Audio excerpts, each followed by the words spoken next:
मी बनवलं होतं अख्खा मसूरची सिंपल अशी आमटी. याच्यामध्ये कोणतेही वाटण न घालता एकदम टेस्टी अशी बनते.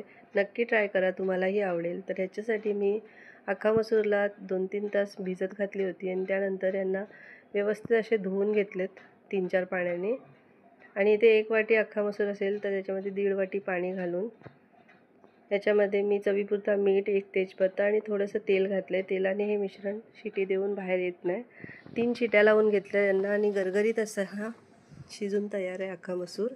त्यानंतर फोडणीसाठी मी इथे 2 चमचे तेल गरम केलं आहे. त्याच्यामध्ये जिरा घातला आहे फोडणीसाठी आणि इथे बारीक चिरलेली लसूण घातले 1 चमचा इतके, ठेचूनही घालू शकता. आणि हिंग घातले, 2 बारीक चिरलेले कांदे घातलेत आणि कांद्याची क्वांटिटी ही टोमॅटोपेक्षा जास्त असली पाहिजे. आणि व्यवस्थित परतून झाल्याच्या नंतर याच्यामध्ये मी 1 टोमॅटो घातला आहे बारीक चिरून आणि बेसिक घरातले मसाले घालायचे. थोडंसं चवीपुरता मीठ घातलं याच्यामध्ये, कारण की अख्खा मसूरमध्ये होता.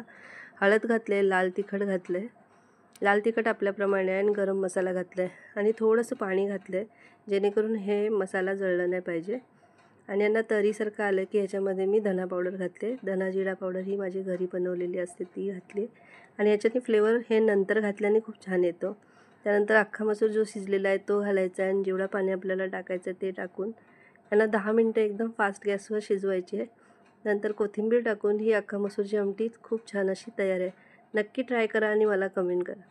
माझ्या यूट्यूब चॅनलला सबस्क्राईब करा आणि माझ्या आय डीला फॉलो करा. भेटूया नवीन व्हिडिओमध्ये. बाय.